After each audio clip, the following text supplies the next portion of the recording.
Hi, I'm John Green. Welcome to Crash Course Big History. Today we're going to be traversing the evolutionary epic, the great story of magnificent beasts, terrifying predators, quite a lot of extinctions, and countless varieties of evolutionary forms. It's the ultimate epic, millions upon millions of species playing out a drama that has so far lasted 3.8 billion years, with 99% of the actors having already left the stage forever. Then you thought finding employment in this job market was tough. You've already won the lottery, my friend.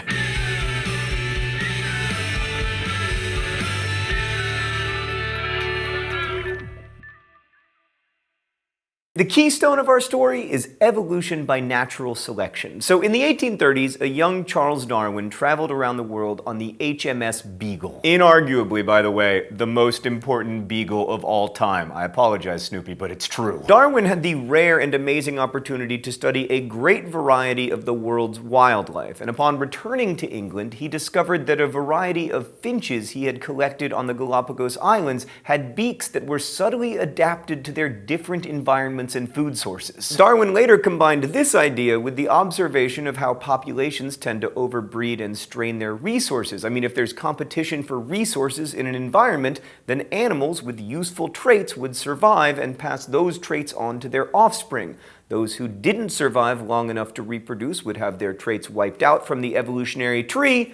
Natural selection. We talked some on Crash Course Big History about good science, and Darwin was a good scientist. He worked on his ideas for 2 decades, systematically finding new evidence to support his case, and then finally in 1859 he published On the Origin of Species, and it sent shockwaves around the world. The book offered an explanation for why so many species that seemed perfectly adapted to their environment could have been formed by a blind but elegant law of nature. Darwin's theory was so elegant yet so effective that his colleague Thomas Huxley exclaimed, "How extremely stupid not to have thought of that." Side note, if you ever read On the Origin of Species, try to get a first edition, because in later editions Darwin made a bunch of revisions in answer to some critics, but he got it actually more right the first time. Speaking of which, one of the phrases only included in the later editions and commonly attributed to Darwin was survival of the fittest, but that phrase was actually coined by Herbert Spencer, father of the more troubling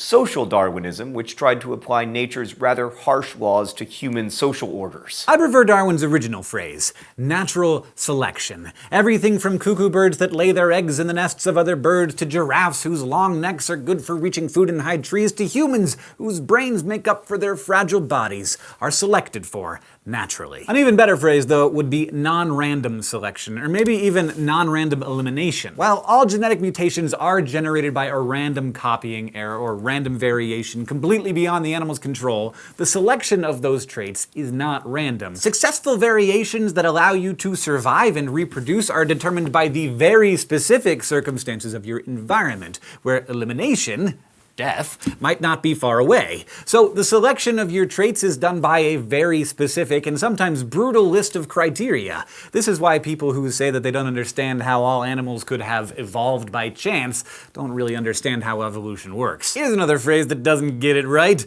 Evolution is just a theory. In everyday speech, theory means guess. But in science, a theory is something that was tested time and time again, explains many different observations, and is backed up by a mountain of evidence. Evolution is a theory like gravity is a theory, and you don't go jumping out your window because gravity is just a theory. Why are we so certain?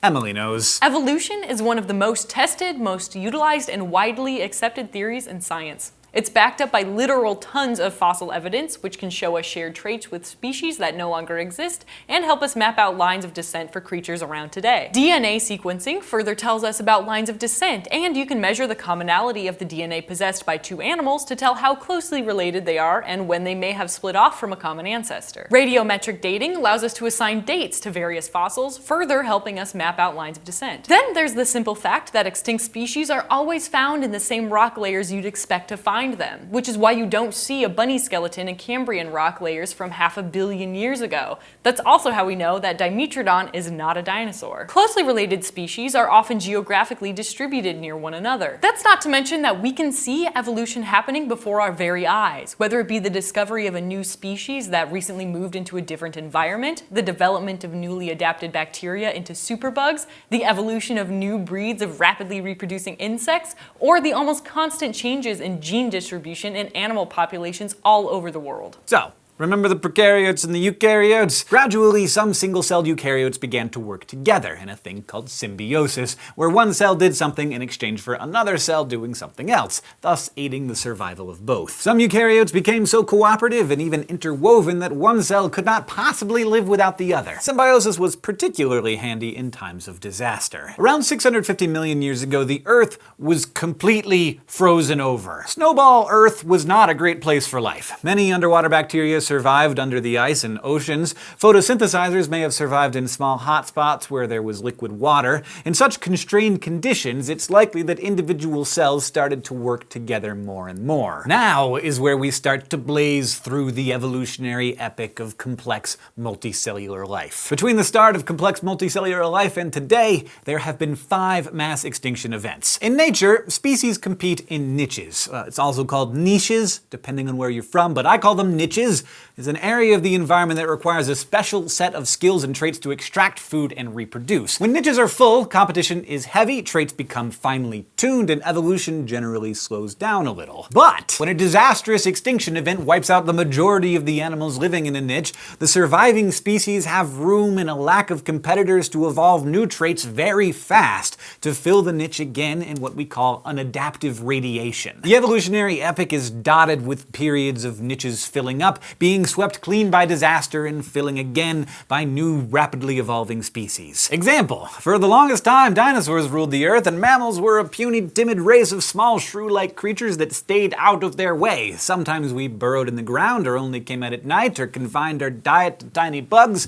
We could not compete with dinosaurs in their niches. Then the dinosaurs were wiped out and mammals were able to rapidly fill all the empty niches, creating apes and elephants and horses and even whales. So after Snowball Earth, the Ediacaran era gives us the first extensive fossil evidence for multicellular organisms. They were various ancient forms that resembled today's worms, corals, mollusks, various underwater plants. But then in the Cambrian era, adaptive radiation really got underway and multicellular life filled thousands upon thousands of niches unlocked by their new traits. A lot more is just possible for multi-celled organisms than for single-celled ones. Like, not to brag or to bring up my astonishing strength again, but I can bench much more than a eukaryote. Some of the most famous creatures that got their start in the Cambrian were trilobites, these bug-like creatures with exoskeletons that existed in a variety of species and forms, occasionally in swarms of thousands. And they didn't go extinct for nearly 300 million years. That's over 1,000 times longer than Homo sapiens have been on the planet. Also, as my 4-year-old son can tell you, the Cambrian era had predators like Anomalocaris, which reached sizes of nearly a meter long with razor-sharp teeth and grasping limbs. By the time of the Ordovician period, photosynthesizers were making their first tentative steps out of the sea into a new niche, the land. Plants colonized coastlines first, and then gradually, over millions and millions of years, moved further and further inland. In the oceans, life continued to be abundant, with fish and sharks multiplying into a variety of forms. And there were all kinds of crazy life forms, like underwater scorpions that were 2.5 meters long. I mean, for the first 100 million years of complex evolution, a mind-boggling diversity of creatures was emerging. But that also meant all the niches on the planet were getting very full, and many competitors in the same niche made it difficult for a new species to enter it with ease. And then came extinction. I feel like extinction is going to be a thing, Stan. Is there any way we can make a thing for extinction? Yes! Ordovician Earth went through first a major freezing period, killing off many warm water species, and then a radical heating period, killing off many cold water species. Many ecological niches were swept clean, and this removal of competition meant that new species could enter empty niches and evolve rapidly in one of those adaptive radiations. There was also incentive to move out of the seas and onto the land. In the Silurian period, one of those groups that evolved rapidly by filling terrestrial niches was the arthropods, those exoskeleton species and the ancestors of many of today's bugs. Since plants continued to colonize the land and more of the Earth's surface was becoming forested, that increase in the number of photosynthesizers increased the percentage of oxygen in the atmosphere to between 30 and 35%. Today, it's approximately 21%. Arthropods came out of the sea, started filling niches on land, and their metabolism took advantage of this all-you-can-respire oxygen buffet, growing to enormous sizes, like a dragonfly with a meter-long wingspan or a scorpion 1.8 meters long. Again with the scorpions! In the early Devonian period, the forests of the Earth were composed of mosses, ferns, and short shrubs. Some plants eventually evolved a woody covering, which provided some back support and allowed them to grow taller and taller and compete with others in their niche by grasping higher and higher for sunlight. In the first episode, we did promise to explain the existence of trees. Bingo! Also by the Devonian, our vertebrate ancestors had arrived on land. Unlike arthropods, vertebrate skeletons are on the inside, and our skin is more porous, making it easier for water to escape. This limited our ability to fill land-based niches at first. We were amphibious. From this amphibious ancestor, all tetrapods gained their characteristic skeletal structure: 4 limbs, 5 digits. And then once again, extinction. Scientists debate about what caused the Devonian extinction, but once again, a couple of sharp rises and disappearances from the fossil record shows that the niches were being swept clean. Again, the number of species on the Earth drastically declined, but only temporarily. The Carboniferous intensified the forestation of the planet even more. Meanwhile, amphibians were filling up coastal niches with competition. So to escape into new niches, some evolved less porous skin to venture further inland without drying out, and they also laid eggs with a protective shell, meaning that they didn't have to return to the water to hatch their young. These were reptiles. They were able to fill up the inland world where real estate was cheap, and come to think of it, real estate still is cheap. Next up was the Permian. Many of the forests dried out, creating deserts. Reptiles thrived in this transformed environment with less competition from the forest and river dwellers. Also during this time, the ancestor of mammals evolved. I'm talking, of course, about the synapsids. So considering that they were the ancestors of everything from you to your dog to elephants and whales, it gives you an idea of how radically things can change in just 250 million years of evolution. Because then, once again, at the end of the Permian era, we have extinction. Often referred to as the Great Dying, it was the single largest extinction event of the past 500 million years. Its cause is still debated, but the most dominant theory is an environmental disaster caused by volcanoes in Siberia. All told, over 90% of marine life and 70% of terrestrial life, maybe more, died out. Synapsids were hard hit, leaving space for a huge adaptive radiation of giant reptiles. And now we are finally closing in on my son Henry's favorite period of history, the giant reptile period. In the subsequent Triassic period, the Earth's climate was ludicrously dry with many deserts, and then near the North and South poles it was warm and wet. Again, dry climates were a big win for reptiles, and our mammalian ancestors got a bit of the short end of the stick because there was so much reptilian competition in many niches, so we hit on the fringes. Meanwhile, there were many kinds of giant reptiles in the Triassic, of which the dinosaurs were just one kind until extinction. The Triassic extinction, possibly due to volcanic super eruptions or an asteroid impact, emptied a lot of niches of competition and allowed one particular group of giant reptiles, the dinosaurs, to reign supreme. And that finally led to those periods that are what most people think of when they hear the word paleontology or the word fossil, the Jurassic and Cretaceous periods. I'll spare you the snarky commentary about how the T-Rex in Jurassic Park actually lived in the Cretaceous. Dinosaurs were the dominant animals on this planet for a whopping 135 million years.